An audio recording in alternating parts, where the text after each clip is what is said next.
Hey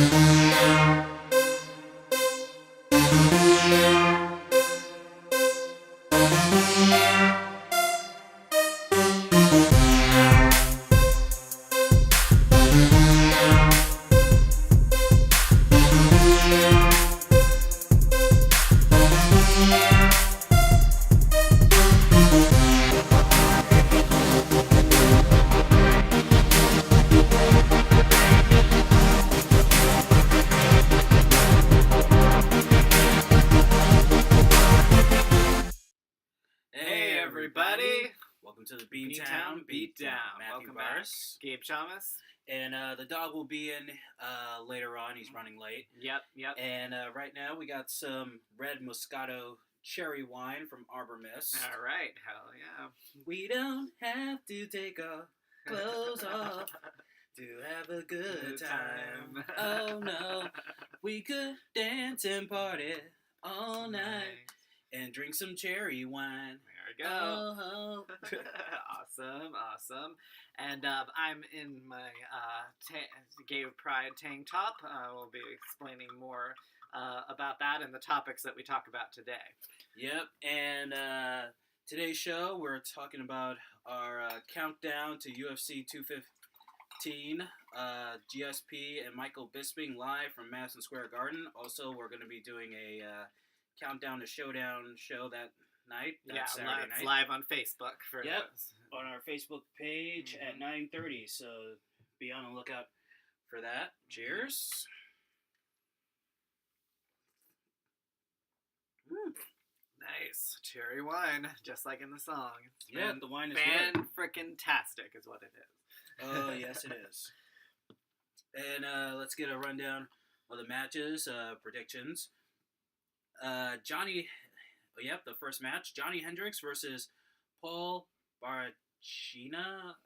Here he goes with the names again. You gotta stop tongue tripping on the names. Hey, I'm not that fluent in Portuguese and yeah, I know. I'm saying you could also let it go. That's the yes. Well, this is a do or die fight for Johnny Hendricks because Johnny Hendricks, since losing the welterweight title, has been on a losing streak. He's either lost fights or he hasn't been able to make weight, and they had to cut him off from the pay-per-views altogether. And Johnny Hendricks has gone on a real downward spiral since then. So this is do or die for Johnny.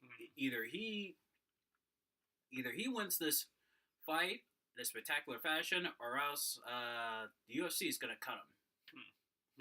So explain that more for people that don't know. If you're kind of like on the line, what do you have to do to prove yourself? Well, you got to win in a spectacular fashion. Even in a decision, it has to be a dominant decision victory, or by a knockout. And again, for those that don't know, if it's not a dominant decision, if it's a split decision, that's not good enough. It could pass. It could pass. But split decision meaning that's the judges. Yeah. Some of the judges vote one way, some of the other. Yeah. Yeah. And this isn't personal; it's business. Right. Because at the end of the day, the UFC has got to make money, and they need fighters that are going to be reliable and ones that are going to win and make them money. So, welcome to corporate America, people. Yep, exactly. I was about to say the more cynical way is that yes, they need people that will bring in more of the fans, more of the more of the money, more of be more entertaining for the people. Yeah, and it's it's like I've said before, and I said this in my blog on our Facebook page. It's about today. Sports is about today. Entertainment is about today. Business is about today. Right. Johnny Hendricks, yes, former UFC welterweight champion, but what has he done lately? He hasn't done shit. So, don't really have a prediction. This is, I'm going to go 50-50 on this one. Could go either way. So, but if Johnny Hendricks doesn't, if he's not victorious, he's fired. Or I was going to say, if he does pull it out, then it's one more champion to stay on, in the fight world. Yep.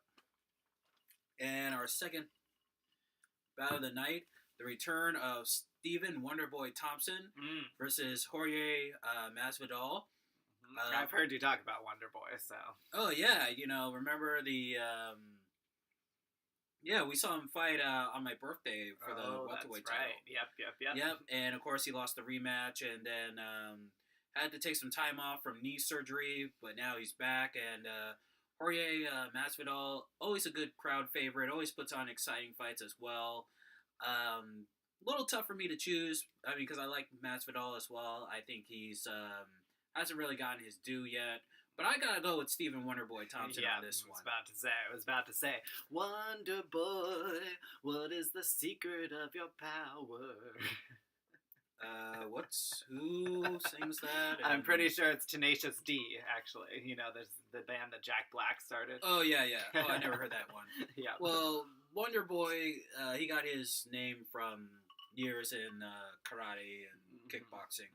But, Stephen Wonderboy Thompson, he is, I've always said he's going to be the next Lyoto Machida, and I think he is. His karate skills are just amazing.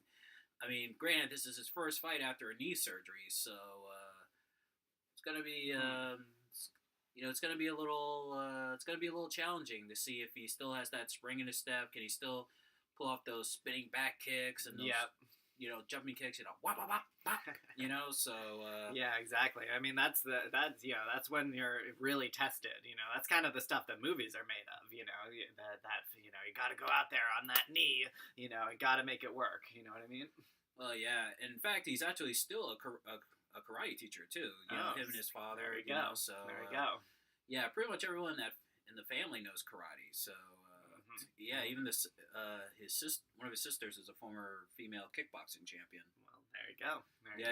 He's got the family name to uphold.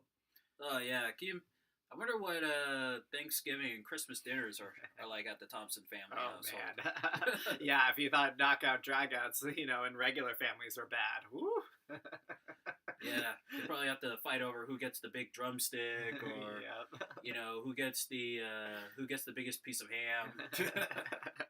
That'd be something to see. Yep. So I'm going with Stephen Wonderboy Thompson. Yep. I think this will. I think this fight will go 3 rounds. And I pick Wonderboy by unanimous decision. Okay, all right. Quite a prediction, and we will see. When we do the fight night on Saturday. And now we're gonna get into our first of 3 title fights at Madison Square Garden that night. Just like last year on my birthday, there were 3 title fights. That's right. And the first of our title fight is for the women's strawweight title, Joanna Jędrzejczyk versus Rose Namajunas. And if Joanna wins this fight, she will tie Ronda Rousey's record for the most title defenses by any female UFC fighter. No way. Okay. Yes. Okay, so Ronda's title is also involved in this. That's crazy. That's awesome. So that would definitely kind of change the whole game. We've talked before about how Ronda opened up the sport, to more of the mainstream, and how that was kind of what they were talking about, and who knows what will happen if her title is tied. Yeah, absolutely. Well, it's her record. The record. Whatever. Yeah, and if she has to beat Rose to tie the record, and she has to beat another opponent if she wins to break that record. Right. And I love Rose Namajunas. A good fighter. Also, her husband is, I think they're now married. Is Pat Barry, former kickboxer and UFC fighter and MMA fighter. Okay. So yeah, and she's a tough girl. She's a good striker herself. Doing karate and taekwondo and kickboxing, but I gotta go with Joanna on this one. I think this will be a brawl. I think both women are gonna wind up bleeding, but I'm gonna pick Joanna to make history. So I'm picking Joanna in a 5-round split decision.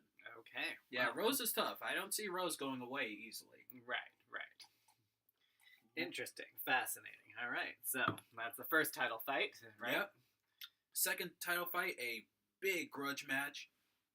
UFC Bantamweight title, Cody Garbrandt versus TJ Dillashaw, former training partners now turn enemies.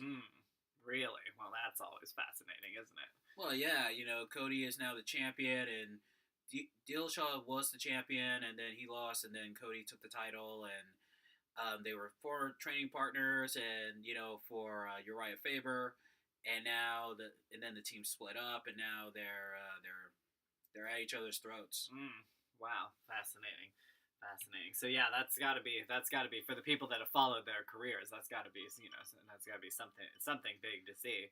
I mean, even if I imagine even if you're disappointed by the fact that they're at each other's throats now, you would still want to watch to see how it goes.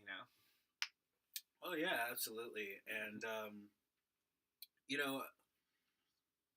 this almost has the makings of a WWE type of situation. Yeah, exactly. I was about to say, it sounds like, the type of stuff they set up at the WWE. Yeah. You motherfucker, Yeah. back and forth. Yeah. And, this is, of course, for the title, and this is going to be a huge fight. This is another fight I'm going to have to go 50-50 on as well. I don't know who's going to win. Might go decision, might end in a submission. I don't know what's going to happen. And for those that don't know, those that haven't been following us, for a while, Matt, does have pretty on point, pretty on tact decisions, and so when he does make a 50-50 call, it's it's pretty rare, I would say, right? Well, yeah, because that's one of those fight, or as Gorilla Monsoon from the WWE would say back in the day, it's a pick'em. To pick him. Yeah, because pick him and leave him. Yeah, because you don't know, what's going to happen. Yeah, so. Exactly. A toss-up. Yep. Yeah. All right, so what's next? And then, of course, our third title fight, and this is the huge main event. Michael Bisping putting the UFC middleweight title on the line against George Rush St. Pierre, the return of GSP. I mean, these two have been talking trash to each other in the... in the press conferences, in interviews and stuff. In fact, Michael Bisping has said that he's actually been knocking out opponents. Not his opponents, his sparring partners in training. Oh, really? Wow. Yeah. So, but let's not forget, so George. Really pumped for this. Yeah, but George Roy St. Pierre is a great kickboxer. Back in the day, of course, black belt in Kyokushin karate. Just as equally good on his feet as he is on the ground. But George Roy St. Pierre has been gone for a while. I believe the rust will still be there. Right. And, but you know what? I'm going to go... at first I wasn't sure who I was going to pick, but I'm going to go with GSP on this one. All right. I like Michael Bisping. I love that how he's finally become world champion. Yeah. I've always said that he's the David Beckham of the mixed martial arts, because he's... Well, can he bend it like Beckham? Oh yeah, I've seen him bend someone's arm, maybe, right? Yeah, bending someone's arms. He can bend his leg to kick someone in the head. There you go. Yeah, he is the David Beckham of our sport, minus a Spice Girl and the underwear. Yeah, then that photos. Maybe maybe not as fine an ass. Anyway, but.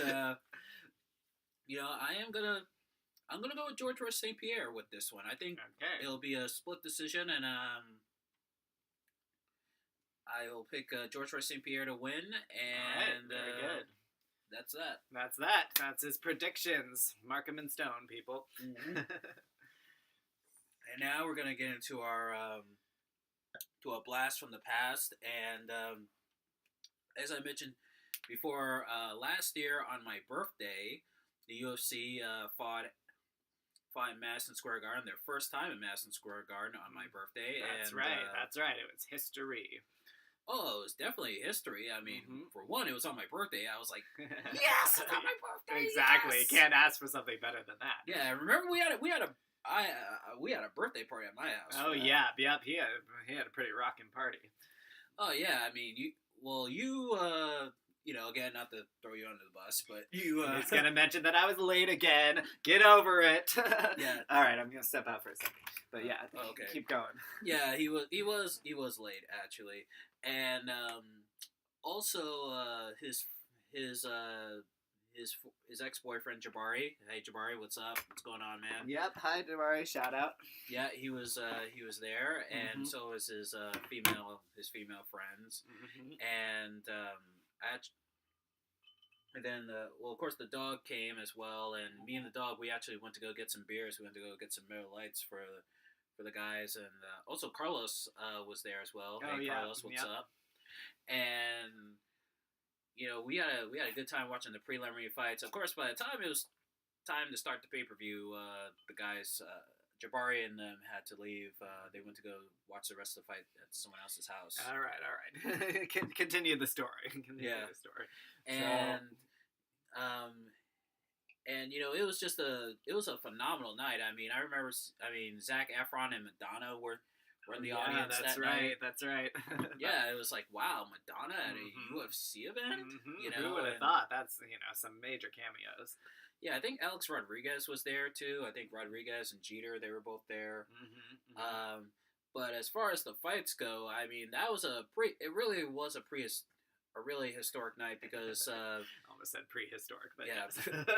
Raquel Pennington beat Misha Tate in the opening bout, and that was actually the last time Misha Tate fought.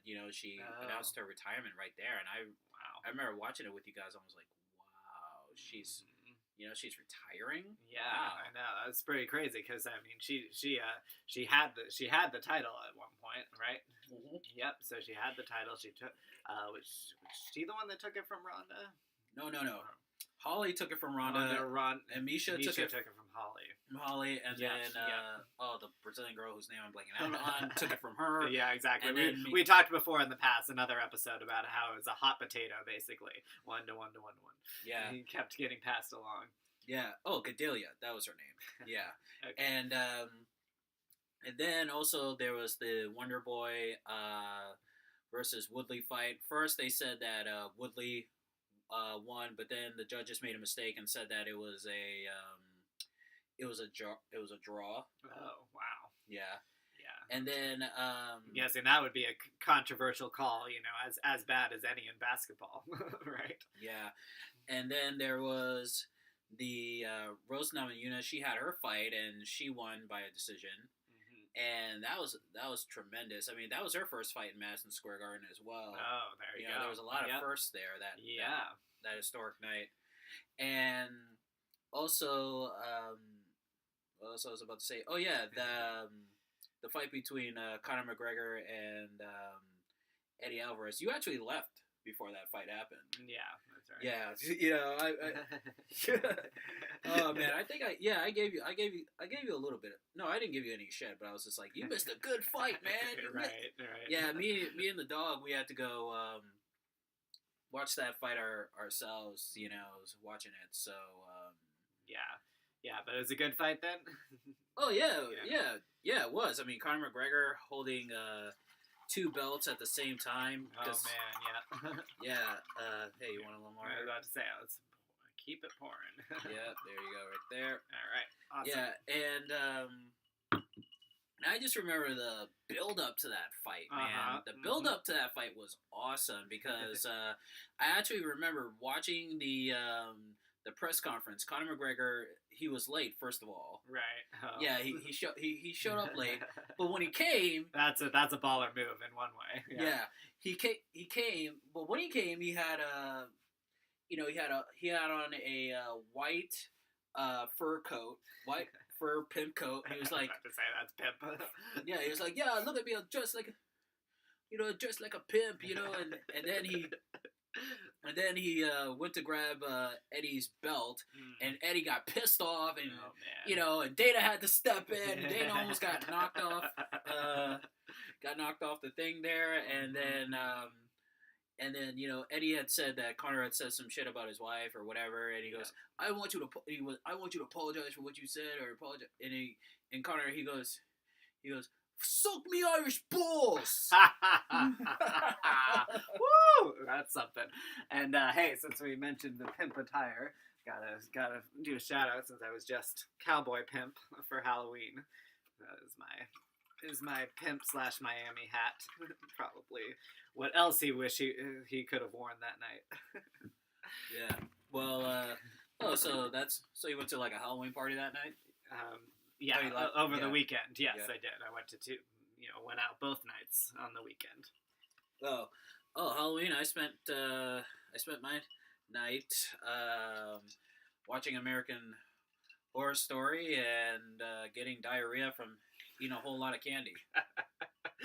Yeah, so both good nights, I guess. Oh yeah. Not to mention, I got a huge boner from all the sex that I was watching on there. Yeah. Still can't get over the scene where in the first episode the dude from New Girl got fucked in the ass. Yes, I know.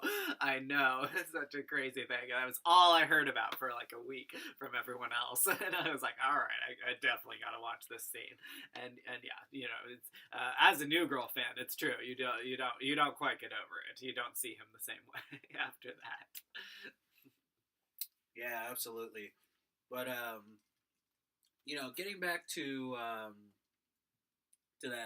my birthday party. I mean, that was a great night. Also, my mom got us Domino's pizzas. Oh yeah, it was fantastic. Yeah, I mean, that was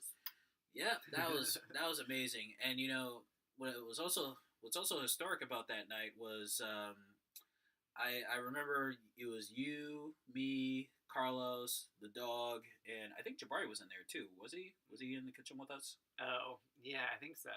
Yeah, I said like, you know what, guys, this has been a good end of the year, and I said like, you know what, 2017 is about to be even better, and I said like and we raised the glass and said 2017 was going to be our year, and so far this has I mean, we've had some ups and downs, and in the beginning we started out great. The summer of hell came, and that was bad for both of us, mostly me. Bummer of a summer, 2017. I think we'll all be calling it that.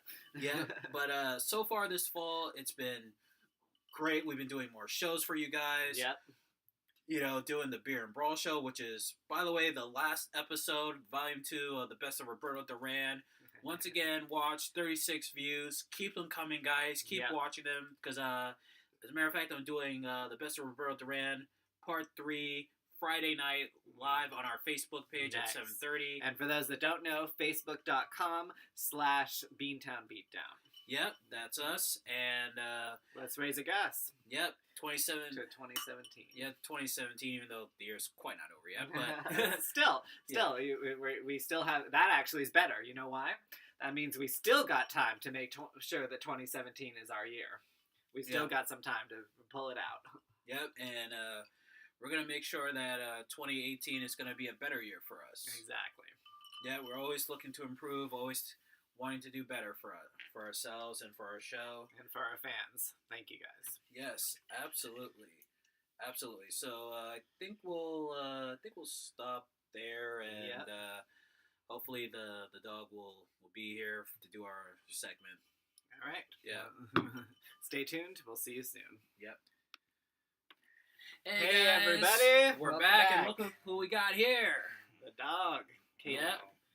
Yep. And just in time, because we're about to get into our debate for the show. I mean, this is a special edition show about fighting, but for the pay-per-view. But like I said, I said that leading up to Justice League of America and The Punisher, I was going to be doing these superhero topic things leading up to it. Yep.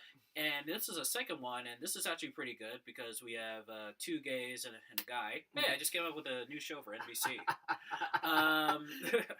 So the debate is, are Batman and Robin gay? Now, of course, what has made me want to do this conversation was because of all the gay jokes from the Batman 66 TV series. And, right. And then, of course, there's a lot of history into it. And plus, Gabe, if you go on his Facebook page, he has from Pride Month, you have a picture of Batman and Robin looking over Gotham City, the bat signal, and you see the rainbows. Right. So what it is it's like the bat signal, but it's a rainbow spotlight instead, and they're holding each other pretty tight, shall we say? Yeah. Well, there's also. And of course, who could forget if you watch the Nostalgia Critic and you've seen his review of Batman and Robin, which is the worst Batman movie ever made. Fuck you, Joel Schumacher.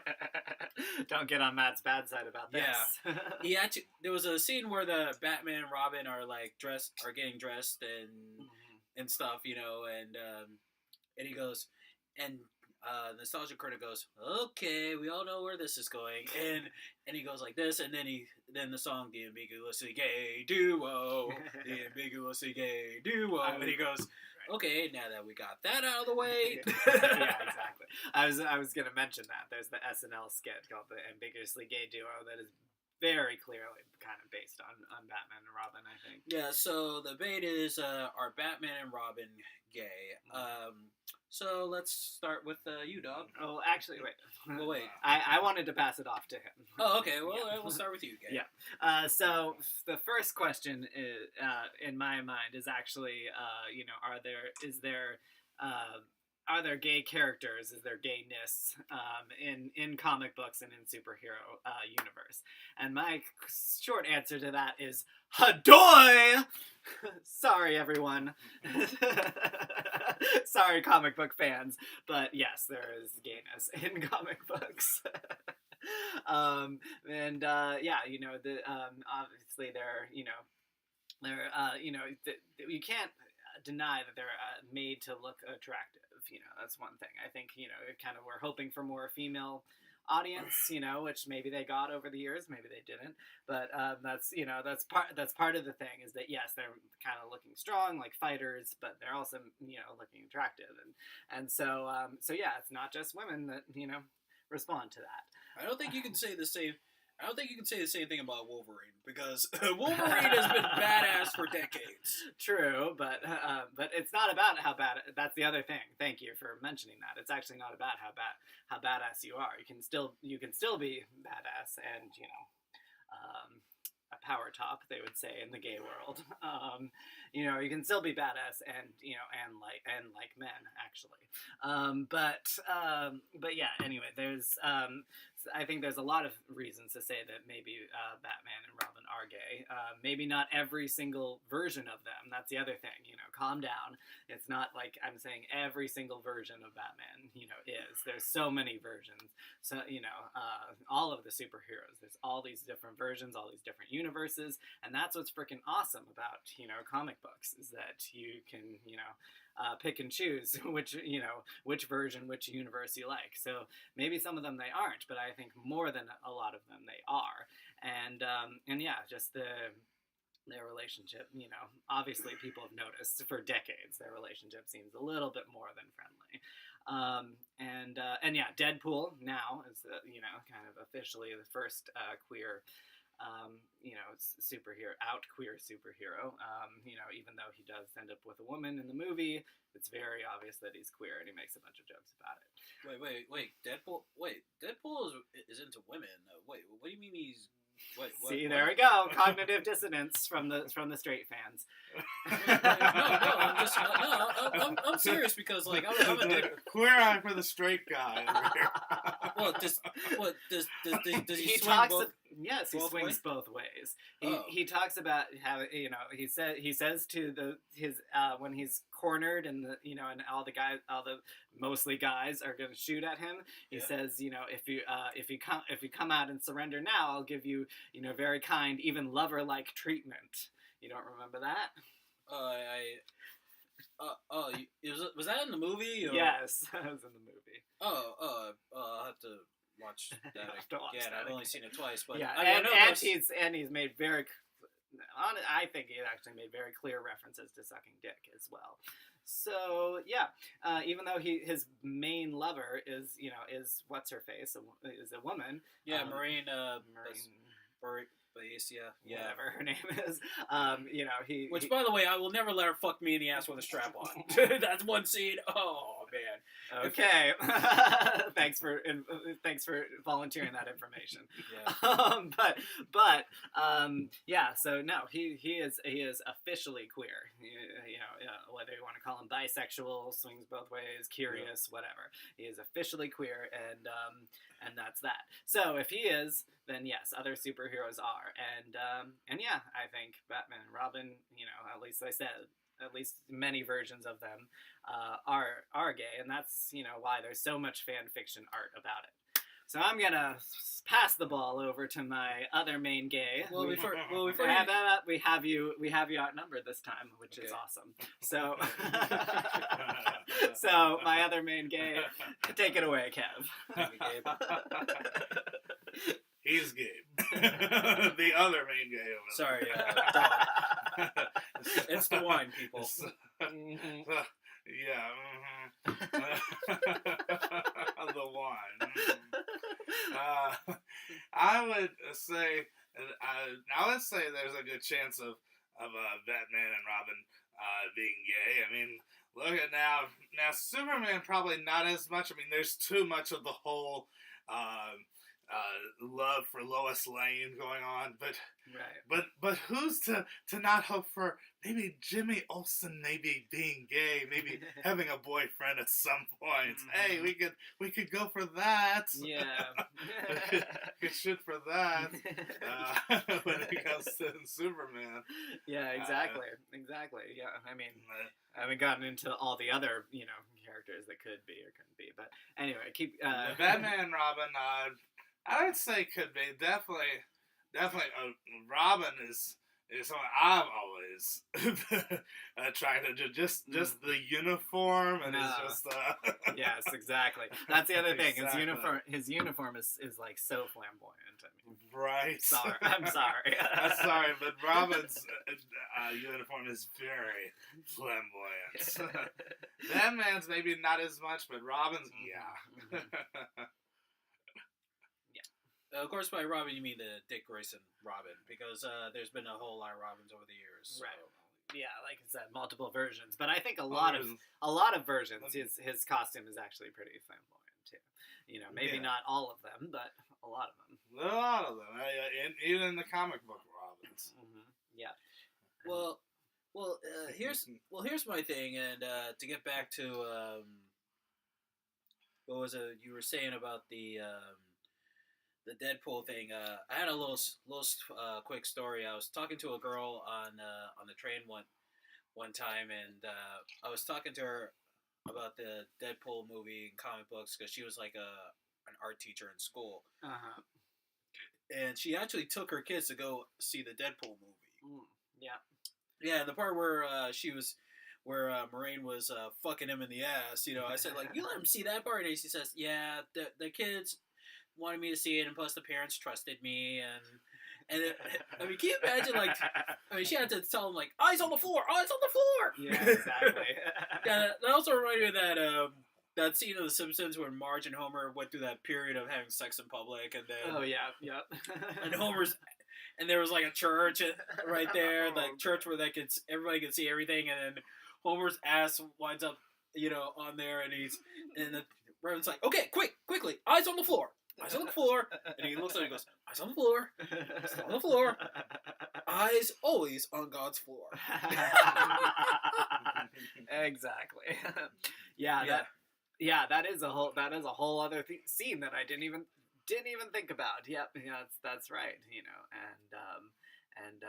So yeah, I mean, do we need to even say that, letting, himself get fucked in the ass is, kind of queer as well?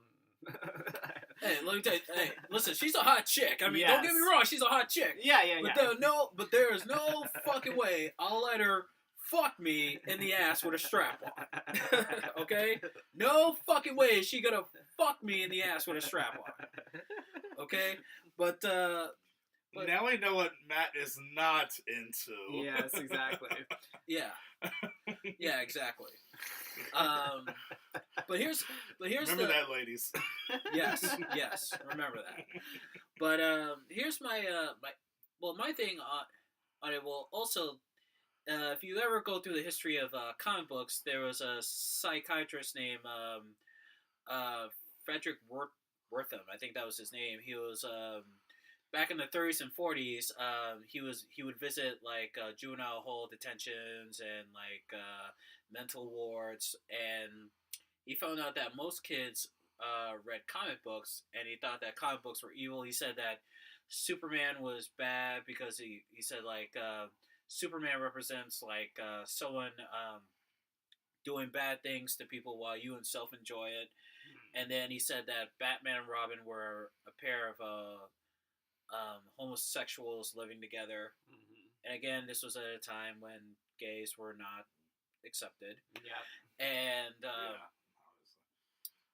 and also it didn't. There's actually one of the comics showed like Batman and Robin in a bed together, like they're in their pajamas, and Bruce goes, "All right, Dick, it's time to get up and like do the crime or whatever." Right. And Fight crime. fight crime. And okay, wait a minute. Were they in separate beds or the same bed? the same bed. Okay, see that's actually very significant because even men and women back in those days, they actually, you could not have on prime time or any major entertainment, could not have even men and women, married men and women in the same bed. Like I Love Lucy, different beds. Dick Van Dyke Show, different beds. So that's actually major. Right there. That's an important detail I wanted to get.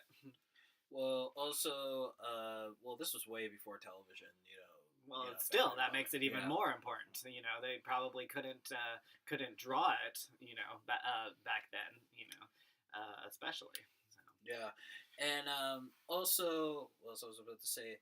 Well, also the thing is, by the time Robin debuted, I think he debuted, a year after Batman. Mm-hmm. Robin, the original Robin, Dick Grayson, was like maybe 10, 12 years old at that time. Huh. So that's not a gay relationship, folks. That is child molestation. Okay, that is child molestation. That seems to be always Matt's philosophy when it comes to this. Well, yeah, because Robin. Listen, I mean, no offense to you guys, but I'm more of a student of the game when it comes to like comic books, especially Batman, because I've watched Batman since the '89 movie. I've always been obsessed with him. I've watched the movies, even the bad Schumacher movies. Fuck you, Schumacher. I've seen almost every cartoon, from Super Friends to the ones in the '70s and the Batman '60s TV show and the animated series in the '90s. And so, so I know a little more on Batman. I know about the history of Batman and Robin and all that shit. So, so when I say that that's that would be child molestation, it is true. Okay, and do I believe Batman and Robin are gay? Fuck no, they're not gay. All right, outnumbered on that one. And also, no, they're not gay. And plus, and also, I've read more. I still collect graphic novels, guys. Like I've pretty much almost read almost every graphic novel on Batman there ever is. And Robin, he goes through this, he does fall in love with Batgirl, and when he grows up to be Nightwing and all that stuff, he is into women in the comics, So the whole thing of Batman and Robin being gay, and plus Batman, he falls in love with tons of women. In fact, him and Catwoman, they eventually fall in love, and they have a child who they have a daughter named Huntress, the daughter of Batman. For those of you who still follow the comics and stuff like that, so it's like, so yeah, Batman. I mean, come on, Batman and Robin being gay. I mean, that's just. That's just ridiculous. They can't be gender fluid or gender queer or right or bisexual. Yeah. See, yeah. The other thing is, we've when you talk about this stuff, I feel like you kind of have to bring up the Greeks. If you don't know like the whole thing with the Greeks, then that doesn't make sense. By the way, I do agree that yes, if Robin was too young, that's not a good thing. But if they're both of age, perfectly fine. And and Also their age. yeah, exactly. And but yeah, like I was gonna say, the Greeks, they didn't, they didn't have words for this. They didn't say as it was gay or straight or bisexual, whatever. They had their wives at home, when you got to have a certain clout, you got to have a beloved, a young man to pleasure you and whatever, to have fun with. And that was not seen as contrary to your marriage, and it was not seen as contrary to your sexuality with women. You'd have your cake and eat it too, as it were. You'd have the pleasure of younger men, and go back to your wife, and whatever. So the fact that we're calling it gay now and arguing about that's problematic. But is there same sex relations in there? I would say definitely yes, and it doesn't matter whether or not he eventually ended up with Catwoman. You guys are just determined to ruin my memories of childhood memories. Perhaps. and sorry to also all the fans that we might be disappointing out there, but yeah. By the way, for what you said about most comic book superheroes, being like something like them being gay or something, or looking to be gay, you had better not show your face at a comic book convention ever. They are gonna stomp your ass into the ground. Yeah, a bunch of adult men dressing up and being flamboyant. Yeah, I can't imagine why they wouldn't like gay people. Sorry, that's true. Those flamboyant costumes. Well, there's pretty much nothing flamboyant about the... If you watch the Blade movies, there's nothing really flamboyant about Blade. He just wears a black trench coat, a black bulletproof vest, sunglasses, black pants. So it's pretty much all black. There's nothing really flamboyant about it. True. And like we said, there's different... there's different ways of being gay or bisexual, whatever, so yeah, it doesn't mean you're any less badass, and doesn't mean you don't, like we said, if Batman is, then he's an example of someone who, who wears all black and is still, Well, also, Batman has had a full list of women that he's fallen in love with. There's Vicky Vale. Of course, for those of you who don't know, the Vicky Vale from the old comics was actually a redhead. So Vicky Vale was not a blonde. That's a random point. Well, no, I pointed it out because for those who watched the Batman movie in '89, there's also Talia al Ghul, Ra's al Ghul's daughter, who Batman eventually has a son with, Damian, who becomes another Robin. There's then, of course, there's Selena Kyle, a.k.a. Catwoman. They have a love-hate relationship, even though she's a criminal and stuff, but Batman is still in love with her and, infatuated with her and stuff, and eventually they do have a child together. And, well, that's... Also, there in the past, in certain comics, like Batman and Lois Lane have fallen in love with each other whenever there's a Superman crossover. So yeah, that would make it like 4. So that pretty much tells you that Batman is clearly into women. Because clearly into women, but could still be bisexual. Yes, exactly. Well, I mean, yeah, but like I said, both of you had better not show up at a comic book convention. I promise you, there are other queers there that will say the same thing. Yeah, but they might not be the majority. They might be just a few, but there are definitely other queers there that are just as rabid fans as everyone else. Yeah, but it just I mean, nothing. I have nothing against gays or anything, as you can clearly see, but it's just that sort of thing. Kind of like it's just an insult to the Batman mythology, And like I said, having schooled you guys on some of the information I gave right here, it's like. I'm a student of the game, of comic books and stuff like that. I am a comic book nerd. I have tons of graphic novels, not only on Marvel and DC. Well, most of the DC ones are Batman, But I can clearly say without a shadow of a doubt in my mind, Batman and Robin are not gay. They are straight. They are great crime fighters. And please go see Justice League on November 17th. Of course, November 17th is also the day that The Punisher comes out on Netflix. But if you can't see it on the 17th, go see it on the 18th, and I will do a review for that after Thanksgiving. All right. And I'm gonna say one more thing. Yes. Some gay art that I've seen. Damien, the son, when it becomes Robin. Yeah. I have seen where in certain gay art where he winds up having a boyfriend. So Batman's son, even if Batman and Robin may not be gay, the original Batman and Robin, it looks like a Damien who's becoming Robin. Might be a gay thought this early. I've seen some cartoons of him with his boyfriend. And which cartoons? Yeah, these are stuff that probably not to be for your eyes.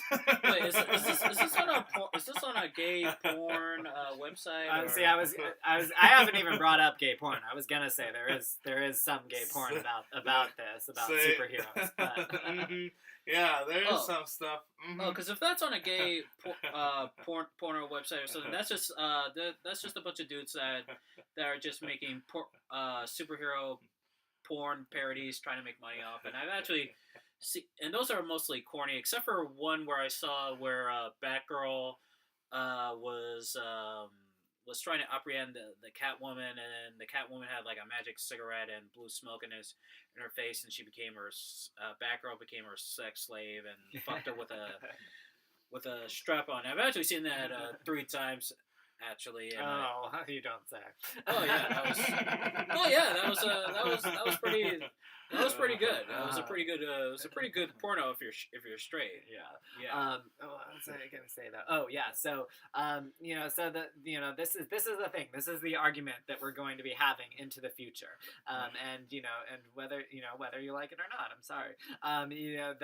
The other thing that I've been a part of arguing about online is that now there is a new Star Trek. Thank you, Discovery. Yeah. I love you so much. And Discovery, is changing the rules in all sorts of ways. And so some of the hardcore Star Trek fans are not pleased. Some of them are, because it's going to be attracting more audiences with the stuff they do. Like, they actually had a party on board in one of the latest episodes. But the other thing is that the doctor and the tactical officer are a gay couple now. And so there's been a lot of debate about that, and I had very frustrating debates with some people, and some people feel like, this is going away from Trek, this is an insult, blah blah. But the thing is, with Trek, it's very clear they've always been about diversity from the beginning. Yeah. So what's the next step in diversity but having gay characters? Sorry, not sorry. Oh yeah, of course, with diversity, there was, it started with the whole Spock and Uhura. Yeah, sorry, I can never pronounce that name right. Yeah. Saying they always flirted with one each other. They were good friends, but they always flirted with each other. And I mean, in the 60s, of course, still wasn't really that acceptable of an interracial couple. Yep. In fact, you might not know this. This is history, that the first ever depicted interracial kiss was Kirk and Uhura. Wow. Oh yeah, Captain Kirk and Uhura. Wow. Uhura. Yep. Yes, it was. Wow. The first ever. And so, they definitely broke ground there, and they're breaking, whether you like it or not, breaking ground again with openly gay characters on the ship. Yes, we did have to break character for we lived in the future in 2029 for that time in Star Trek. Well past 2029. Oh, okay. Well past 2029. Yeah. But anyway, I had to bring that into this, bring some perspective. Yep, and I had to bring my Shatner impression into it. Of course. All right, we're gonna end it there. Mm-hmm. Make sure, once again, another reminder: tune in on the Facebook, on our Facebook page at 7:30 for Volume 3 of the Best of Roberto Duran on the Beer and Brawl show on Friday nights. And by the way, we got like 34 reviews and 88 people reached the post. And Perfect. thank you guys for that. Of course, thank my friend Kenny Benesh for watching this, and also you as well. Mm-hmm. And let's get them up, people. Let's get it to 100 views. And of course, the Countdown to Showdown show at the Sports Grill in Boston at 9:30 this Saturday night for the preview of UFC 215. And unfortunately, the dog won't be there for that one. Unfortunately, and tune in. And also tune in next week. We'll have results and some other good debates as well. All right. Yep. And from Beantown to your town, this is the Beantown Beatdown. Matthew Barris, James Shamus, and the Kevin dog. Yep. Bios con Dios.